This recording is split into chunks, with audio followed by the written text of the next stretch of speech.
जैन साथियों, हमारे पड़ोसी मुल्क पाकिस्तान के मौलवी आज पता नहीं कौन सा नशा करके आए हैं। बोल रहे कि इंडिया पाकिस्तान से डरता है। आज का इनका ज्ञान सुनकर तो आपका भेजा फ्राई होने वाला है। वीडियो आखिर तक जरूर देखिएगा, पूरा मजा आने वाला है। और अगर चैनल में पहली बार है तो चैनल को सब्सक्राइब करना ना भूले। तो चलिए बिना समय खर्च किए हुए शुरू करते हैं आज की ये वीडियो।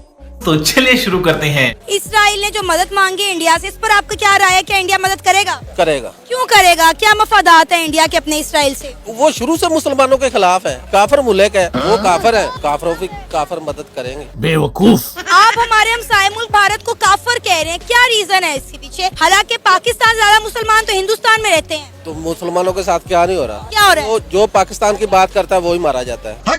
आप कहते हैं ना पाकिस्तान के साथ इंडिया की कभी सुलह नहीं हो सकती। वो तो वैसे भी होने वाली नहीं है। अरे हम तो यहाँ पे काफिर काफिर करते रहेंगे और वो काफिर मुल्क देखे हमसे कितना आगे निकल गया। हमारी सोच यहीं तक महदूद है। इंडिया काफिर, इसराइल काफिर, कि वो मुल्क कहाँ से कहाँ पहुँच गया, सुपर पावर बनने जा रहा है, दुनिया की 5वीं बड़ी इकॉनमी बन गया है, तीसरी बनने के करीब है। कुछ लोगों का दिमाग नहीं बदल रहा है। तू साला भोला दिखता है लेकिन है एकदम होशियार हो, लुच्चा। नरेंद्र मोदी एक ऐसा प्राइम मिनिस्टर है हिंदुस्तान पहला जिसने जब भी कहा कि 140 करोड़ हिंदुस्तानी, भारतीय, इंडियंस, उसने कभी ये नहीं कहा कि ये माइनॉरिटीज, ये स्कीम SC/ST के लिए है, ये स्कीम OBC के लिए है। उसने कहा तमाम हिंदुस्तानियों के लिए है, सब भारतीयों के लिए है, सब इंडियन के लिए है। उसकी किसी एक बात में ये नहीं आया 140 करोड़ हिंदुस्तानी में 20 करोड़ मुसलमान। क्या है काम? ये उसका है। लाल किले में पहले प्रधानमंत्री बोलता था ये स्कीम माइनॉरिटी के लिए लेकर आए हैं हम, तो बंद कर दिया है। ये बड़ी अच्छी बात कही आप। देखा जाए तो नरेंद्र मोदी जैसे ही पुतिन का इधर विजिट हुआ इंडिया में, उसके बाद बहुत ज़्यादा इंडिया को वैल्यू दी जा रही है पूरे वर्ल्ड में। जहाँ पे जाते हैं उनको कोई ड्राइव करवा रहा है तो खुद ड्राइव करके वो सीट साथ वाले सीट पे बैठे हुए हैं। तो ऐसा लग रहा है कि बहुत ज़्यादा इंडिया की रिस्पेक्ट बढ़ गई है। रूस के साथ अटैच होने के बाद रूस के साथ बड़ी बड़ी डीलें हो रही हैं, तो चाइना के साथ मुलाकातें हो रही हैं। रूस का ये लग रहा है कि आने वाले वक्त में फॉरवर्ड ब्लॉक बन रहा है, जो कि USA को तोड़ने के लिए बिल्कुल यही है। तो अभी तो रुको, क्लाइमैक्स अभी बाकी है। तो साथ ही USA को भी बिग नो कहा गया और USA की तरफ से जब ऑफर की गई कि भाई आप हमारे एग्रीकल्चर प्रोडक्ट्स को इंपोर्ट करें, तो इंडिया की तरफ से बिग नो का जवाब गया और कहा गया कि भाई हम बीइंग एन एग्रीकल्चर कंट्री अपने जो लोगों के रिफॉर्म्स को ज्यादा प्रेफर करते हैं और हम लोग उन्हीं मतलब 60% ऑफ द फार्मर्स जो अगर हम कहें तो उनको हम ज्यादा प्रेफर करेंगे बनस्बत इसके कि हम US से अपने ताल्लुकात को बेहतर करें। आपका क्या इसके बारे में ओपिनियन होगा? US को नो, और फिर इधर वाली साइड पर अगर देखा जाए तो ग्रैंड वेलकम्स भी हो रहे हैं, ट्रेड्स पर बात भी हो रही है। तो मेरे ख्याल में और आपके ख्याल में क्या होने क्या जा रहा है?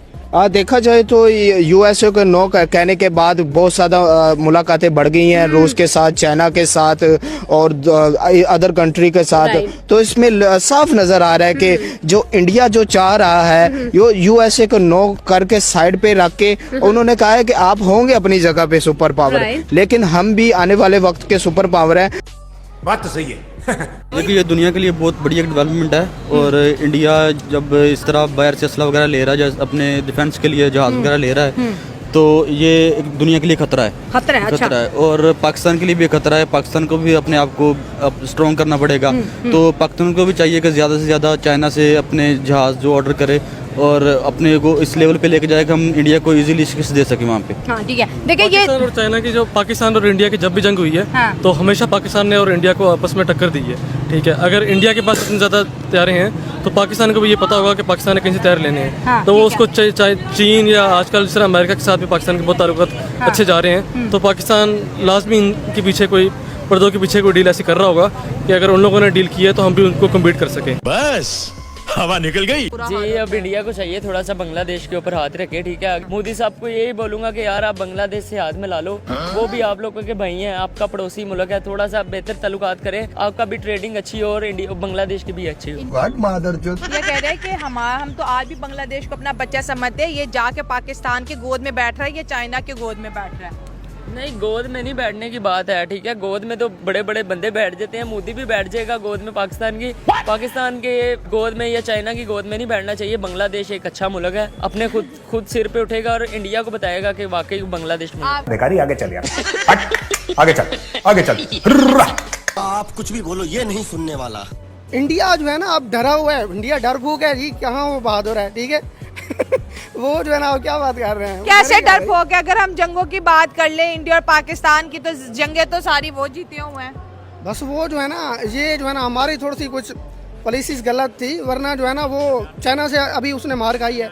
1962 की जो है ना इंडो चाइना वार हुई थी, उसके अंदर भी चाइनीज ने इनको मारा था, ठीक है। वो हमारे साथ ही सिर्फ वो जो है ना चाइना के साथ लड़े तो पता चले ना, ताकतवर के साथ। तो वो चाइना से भी लड़ने की तैयारी कर रहे हैं ना भाई, कहाँ कर सकते हैं भाई, अभी न्यूक्लियर सबमरीन्स वो एक शक्लों वाले लोग हैं, वो जो है ना मुंह पे जो है ना लाते मारते हैं, तो वो बड़े जो है ना सख्त लोग हैं। चाइनीज से कौन लड़ सकता है? हमने तो बॉर्डर के ऊपर चाइनीज को मार खाते देखा है इंडियन आर्मी से। नो ये वीडियोस वायरल है, आप जरा बस इंडिया वाले ना वो थोड़ा सा क्लिप लगा देते हैं, बाकी ऐसी बात नहीं है। ये सब क्या देखना पड़ रहा है? अच्छा है मैं अंधा हूँ। इंडिया वाले क्यों डरते हैं हमसे? इंडिया वाले डरते हैं पाकिस्तान आने में। अच्छा, गेम में डरते हाँ, गेम में डरते हैं। ठीक है। क्यों डरते हैं? हमने कौन सा ये जिस्म के साथ बम बांधे हैं कि ये आएंगे तो इनको ठा कर देना है? लेकिन हमारा ऐसा श्रीलंका की टीम की दफा ऐसा हुआ ना कि मतलब वाकया हुआ, आपको याद ही होगा, उन पे अटैक किया गया 2009 में। तो फिर इस वजह से इशू तो आते हैं, और खास तौर पे इंडिया पाकिस्तान का जिस तरीके से आपस में रहता है गेम में जो है ना, गेम में वो ऐसा कोई बात नहीं है। ठीक है। इंडिया जब भी आएंगे इंशाल्लाह अच्छा वेलकम करेंगे। वो भी लोग हैं, हम भी लोग हैं, लेकिन इंशाल्लाह मजा आएगा मैच का। हमारा भी दिल करता है यार इंडिया वाले इधर आए, उनको अच्छा प्रोटोकॉल दें। आगे हम जब इंडिया जा रहे हैं वर्ल्ड कप में, हाँ जी, वो भी हमें अच्छा प्रोटोकॉल, ये मजा आता है। सियासत की साइड पे रखते हैं गेम में हाँ जी, नहीं आनी चाहिए। ये ICC वाले को कहता हूँ, पाकिस्तान वाले को भी और इंडिया वाले को भी कहता हूँ। ठीक है। खाने को चने नहीं, पिछवाड़ा मांगे जायफल, तनख्वाह 550, कंधे टांगे राइफल। इतनी हिम्मत है तो मुझे मार के दिखा। हम में इतनी हिम्मत है कि हम एक बंदा भी मुझे बम लगा दे आर्मी, मैं खुद इंडिया पूरा तबाह कर दूंगा। हमें मौत से डर नहीं लगता, बट बेसिकली हम चाहते यही है कि पुरअमन तरीके से इस बात को हल किया जाए, ना कि जंग की जाए। अगर जंग की बात होगी तो हम खुद बम लगा के टैंकों के नीचे बैठ जाएंगे। ये इनको पक्का है कि पाकिस्तान की कौम एक एक बच्चा डरता नहीं है और ना डरेगा। झूठ बोल रहा है। इंडिया के साथ ट्रेड करते हैं ना, तो ये जो पाकिस्तान में 67% लोग जो भिखारी भूखे नंगे सो रहे हैं ना, कम से कम उनको 2 वक्त खाने की रोटी मिल जाएगी। ठीक, अगर हम उनके साथ ट्रेड करते हैं ना, ये जो इंडिया हमसे नमक बाय करता है, हमारे साथ दुनिया में कोई भी मुल्क ट्रेड करने को तैयार ही नहीं है। क्यों हम फॉल्ट में हैं? क्यों हमारा जो असल में स्टेटस है दुनिया के सामने, वो हम नखट्टू हैं, नकम्मे हैं। भाई हमें हमारे साथ कोई ट्रेड, हमें कर्जा जो दिया जाता है ना, वो सऊदी अरब जमानत देता है, फिर हमें कर्जा इशू होता है। रेपुटेशन नहीं है ना। जब तक हम भारत के साथ ट्रेड ना करेंगे, हमारे मुल्क की कभी भी इकोनॉमी ठीक नहीं हो सकती। जिस तरह मर्जी, बेशक इमरान खान आए, बेशक नवाज शरीफ आए, बेशक जरदारी साहब आए, कोई भी गवर्नमेंट आ जाए, जिसकी भी गवर्नमेंट आ जाए, बात होगी कि जिंदा रहने के लिए ऑक्सीजन जरूरी है और पाकिस्तान की इकोनॉमी के लिए बहारत जरूरी। हमारे मतलब आपको मत सिखा। जिस तरह से बांग्लादेशियों का बुरा हाल हो चुका है, क्योंकि बांग्लादेशियों को अपनी जो तरक्की थी वो हजम नहीं हो रही थी। अच्छा खासा था यार, वो बिल्कुल तरक्की कर रहा था। हम लोग पाकिस्तान में उनके एग्जाम्पल दे रहे थे कि यार टक्का हमसे बेहतर चला गया। देखो उनके जो प्राइम मिनिस्टर हैं शेख हसीना, बेचारे को नजर ही लगा दी हमने। सवेरे सवेरे मनुष्य लोगों की मनुष्य शक्ल देख। सुनो तो सही कि वहाँ के जो प्राइम मिनिस्टर है वो अपनी कंट्री को बहुत अच्छा लेके जा रहे हैं और इंडिया के साथ उनके रिलेशन बहुत ज्यादा बेस्ट थे। लेकिन जिस तरह से उन्होंने इंडियंस के साथ बुरा सलूक किया और जिस तरह से उनको मारा पीटा, टोटली एंटी इंडियन हो गए। Still Mohammad Yunus anti Indian ही है जनाब। और अभी जिस तरह से रशिया ने उनसे कर्ज मांगा है कि जो आपको हमने दिया था वापस दिया जाए, मुझे इसकी मेन रीजन ये लगता है कि इंडिया और रशिया आपस में, तुम्हें पता, बहुत अच्छे फ्रेंड है और इसी वजह से रशिया ने बांग्लादेश से अपना जो लोन था वो वापस मांगा है। के साथ साथ कहते हैं ना, कर्ज भी और सूद समेत 6700 करोड़ का जो इंटरेस्ट है रशिया ने, वो भी बांग्लादेश से। बांग्लादेश तो ऑलरेडी उसके खजाने खाली हो गए। दीदी वाह दीदी, नहीं दीदी वाह दीदी।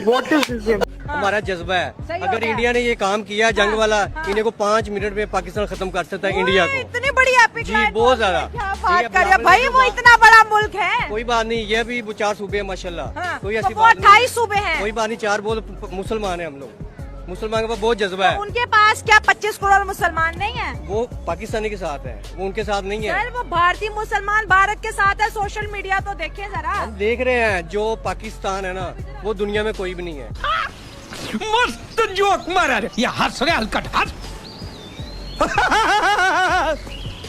इंडिया का मौक़िफ़ ये है कि हम अपनी जो प्रिपरेशन है, जो हम हथियार खरीदते हैं या जो हम अपनी फौज के नंबर्स बढ़ा रहे हैं या जो हम ट्रेनिंग करवा रहे हैं, ये हमने चाइना को मुंह तोड़ जवाब देना है। पाकिस्तान का लेवल नहीं है हमारे साथ, हम तो चाइना के साथ लड़ने की बात करते बस हैं। ऐसे ही फिर 6 एयरक्राफ्ट गिर गए, पता ही नहीं चला। ठीक है, बस वो फिर शुरू में बता नहीं रहे थे, फिर खुद ही एडमिट कर लिया। ठीक है, तो कोई पूछता नहीं है। फिर राफेल जब गिरता है तो फिर बहाने बनाते हैं, कहा हमारा तो कोई नहीं गिरा। कहते हैं दिखाओ, आज भी मेरी ऑडियंस मुझे कहती है राफेल शायद गिरा किधर है, मैं बताओ। आप कुछ भी बोलो, ये नहीं सुनने वाला।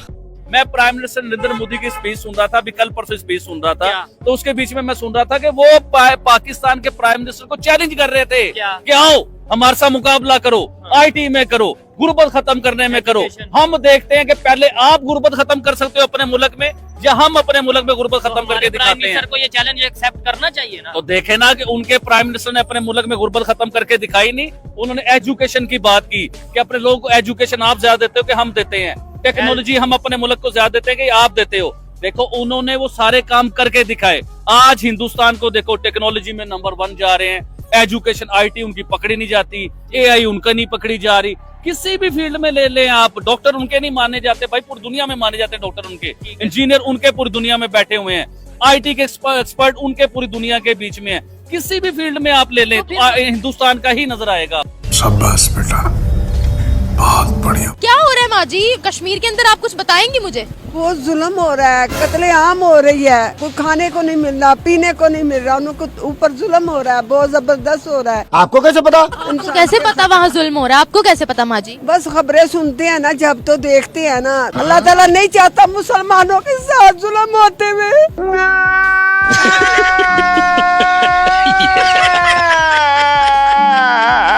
क्या हुआ है? कहाँ जुल्म हो रहा है ये बताएं आप मुझे, पहले रोना बंद करें। कश्मीर में हो रहा है ना, कश्मीर में हो रहा है, कश्मीर में बहुत जुल्म हो रहा है, हर मुसलमान के ऊपर जुल्म हो रहा है, बहुत जुल्म हो रहा है।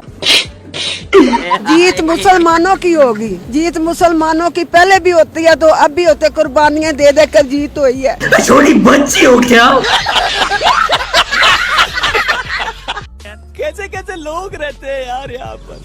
चलो तुमको पागल कुत्ते का गाड़ी उठा के ले जाएगा, बता रहे हैं हम।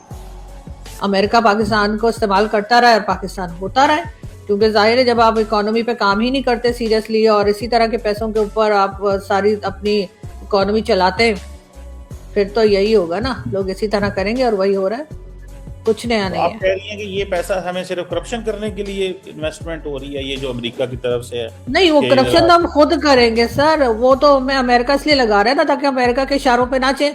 जिनके हाथ में पावर है, जो पॉलिसीज बनाते हैं, जो फैसले करते हैं, वो फिर वही फैसले करेंगे जो अमेरिका करवाना चाह रहा है।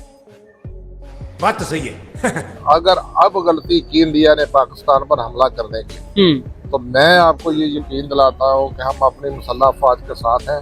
वो तो जाहिर बात, ऐसी मार मारेंगे इंडिया को कि उसकी नस्लें याद रखेंगे। ठीक है, उनके जितने भी फजाई अड्डे नहीं आखिर कोई तो वजह है ना भाई। सर आप देखें कि कभी उनके आर्मी चीफ, कभी राजनाथ सिंह जो उनके डिफेंस मिनिस्टर आई थिंक, कभी नरेंद्र मोदी खुद, अभी कल उन्होंने वो जो था उनका कोई दिवाली का इवेंट था, उसके दौरान उन्होंने कहा कि रातों की नींद हराम कर देंगे हम पाकिस्तान की।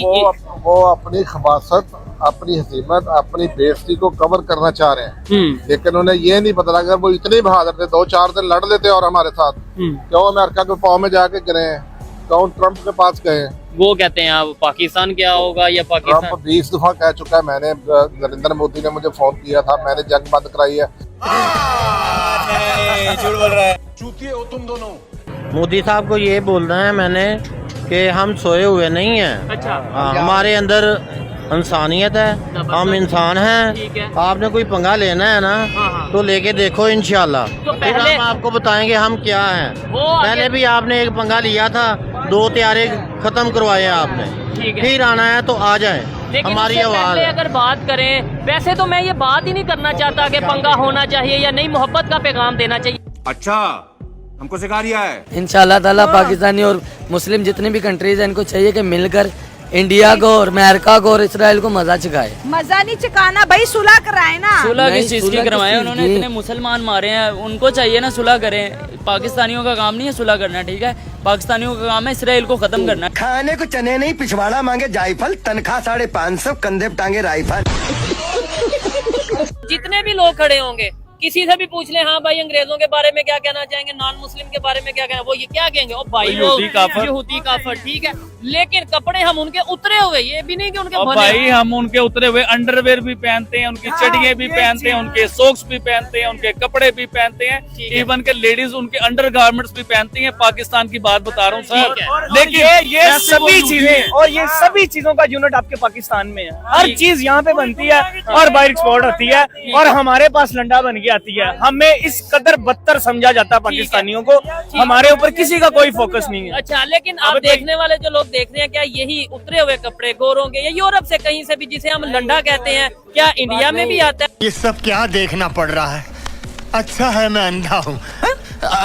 कि मैंने मोदी साहब से ये बात सीखी, कीचड़ में ही कमल के फूल खिलते हैं। ये मोदी साहब के मुंह से मैंने बात, उनके इंतखाबी निशान में भी कमल का फूल ही है। जी बिल्कुल है। अभी देखिए ये जो लोग इतने इतने बड़े सुपरस्टार हैं ना, और ये जो कीचड़ उछाल रहे हैं, तो उसी में फूल खिलता है मोदी की तरह, और वो पूरे इंडिया को डेवलप कर देता है, पूरी इंडिया का नक्शा चेंज करता है। मैं इंडियन लोगों से चैलेंज करता हूँ चीज को लेके, आप 10 साल पीछे चले जाइए। आप एक सिख वजीर आजम थे, मैं उनका नाम भूल चुका हूँ, तो उन्होंने भी 10 साल ही गवर्नमेंट की थी। आप उनके दौर को निकाल के देखिए कि आपका मुल्क डेवलप था, क्या आपके मुल्क में सड़कें भी बेहतरीन थी, क्या आपके मुल्क में मेट्रो चलती थी, क्या आपका मुल्क जो है पूरी दुनिया में G20 की मीटिंग करवाता था, क्या आपके मुल्क को अमेरिका इज्जत देता था, या अमेरिका आपके मुल्क के फैसले करता था? तो आप प्लीज जरा उस वक्त के अंदर जाइए। मैं अपने पापा से सीखा 1947 से लेके अब तक की तो इंडिया को देख लें वहाँ, और दूसरे नंबर पे उनका IT सेक्टर देख लें, उनका एजुकेशन सेक्टर देख लें, उनका मेडिकल सेक्टर देख लें। या इवन मैं अगर यही एक सवाल करता हूँ, कोई एक फील्ड बता दें, मतलब आप तो लेक्चरर हैं, शायद नहीं, डेफिनेटली मेरे से ज्यादा जानते होंगे, कोई एक फील्ड जिसमें पाकिस्तान इस टाइम इंडिया से आ गया, कोई एक फील्ड। हम सॉफ्टवेयर अपडेट करने में उनसे आगे हैं, बेशक बनाते हैं वो हैं, कौन सा सॉफ्टवेयर? अच्छा। बनाते हैं वो हैं, अपडेट हम करते हैं। अपडेट किसी ने भी करवाना है वो हमारे पास आएगा, तो इसमें जी हम आगे हैं। वो भी हम अपने लोगों का सॉफ्टवेयर अपडेट करते हैं, किसी दूसरे का नहीं कर। वो बस औकात ही इनकी इतनी है, तो फिर और क्या कर सकते हैं? अपने लोगों का ही कर सकते हैं। बाहर जाएं ना, करें बदमाशी, फिर पता चलेगा कि कौन कितना बदमाश है और कितनी पावर है। ठीक है, बात मानते हैं कि भाई हम उस तरीके से डेवलपमेंट की तरफ नहीं जा रहे जैसे जिस स्पीड में नेबर कंट्री इंडिया जा रहा है। आप इस चीज से एग्री करते हैं? देखें, इंडिया के, अगर आपने इंडिया के साथ रिलेटिव कंपैरिजन पाकिस्तान का करना है, तो एज फार एज एजुकेशन की अगर मैं बात करूं, अपनी फील्ड की बात करूं, तो इंडिया का education is one of the best education system in the world. ठीक हो गया, नॉट ओनली इन एशिया बल्कि पूरी दुनिया में, पूरी दुनिया के अंदर उनका बहुत अच्छा और वेल प्लेस्ड एजुकेशन सिस्टम है। क्या बात है सर, क्या बात है सर, क्या बात, ये बात है। आप हमारा पानी रोक के देखें, हम खून की नदियां बहाएंगे। चेक करें जरा। ये तो बिलावल भुट्टो आप में जिंदा हो गए हैं। नहीं, बिलावल भुट्टो अल्लाह ना करे मेरे में जिंदा हो। हाँ। लेकिन ये है कि देखें, आपको अगर कोई ललकारेगा ना 10%, आप उसको 100% ललकारेंगे। हमें कोई 20% ललकारेगा, हम 120% ललकारेंगे। ये तो वो दौर ख़त्म हो गया कि जब हमारे लोग और हमारी कौम जो है वो कुछ बोलती नहीं थी किसी की वजह से या कुछ भी होगा। आजकल ये दिहाई ऐसी चल रही है, यहाँ पर कोई भी चीज़ हम बर्दाश्त नहीं करेंगे। मस्त जोक मारा रे, ये हंस रहे हलकट हंस। यहाँ पर आपको इंडिया को पॉइंट देने पड़ेंगे कि वो भी जी एड भेज रहे हैं। हालांकि देखा जाए कोविड का टाइम हो या उसके बाद जब अफगानिस्तान को मदद मिलती है, यहाँ पर पाकिस्तान का एक रोल बड़ा इंपॉर्टेंट है, एक ब्रिज की तरह काम करता है। हमारे इंडिया के साथ ट्रेड हो, बॉर्डर हो, तमाम एग्रीमेंट 2019 में सस्पेंड हो चुके थे, लेकिन जब अफगान ब्रदर का क्वेश्चन आता है तो पाकिस्तान बॉर्डर खोल देता है और इंडिया के ट्रक्स तिरंगे के साथ पाकिस्तानी बॉर्डर्स को पार करते हुए अफगानिस्तान पहुंच जाते हैं। क्या आपको क्या लगता है इना, ये जो सिचुएशन अर्थक्वेक की है, क्या पाकिस्तान अफगानिस्तान की एड के लिए इंडिया के ऊपर बॉर्डर खोलेगा? क्योंकि एक चावल राइस कंट्रोवर्सी है कि अफगानिस्तान के अंदर एक चावल तकसीम किए जा रहे हैं जिसके ऊपर तिरंगा लगा हुआ है और लिखा हुआ है कि ये गिफ्ट है इंडियन लोगों की तरफ से अफगानिस्तान के लिए, लेकिन वो चावल, वो बोरी, वो गल्ला, वो अनाज पाकिस्तान का है, लेकिन झंडा ऊपर इंडिया का है। कौन है ये लोग, कहां से आते हैं? भाइयों, उम्मीद करते हैं हमारी आज की वीडियो भी आपको हर बार की तरह जरूर पसंद आई होगी। आज की वीडियो में आपको सबसे फनी क्लिप्स कौन सी लगी, कृपया कमेंट करके उस क्लिप का नाम जरूर बताइए। और दोस्तों, अगर आप चाहते हैं कि हम किसी नए टॉपिक पे वीडियो लेकर आए तो हमें उस टॉपिक का नाम आप कमेंट करके बता सकते हैं, ताकि आपके द्वारा बताए गए कमेंट के ऊपर हम नई वीडियो लेकर के आ सके। आज की वीडियो देखने के लिए धन्यवाद। कल फिर मिलते हैं एक नई वीडियो के साथ। जय हिंद, जय भारत, वंदे मातरम।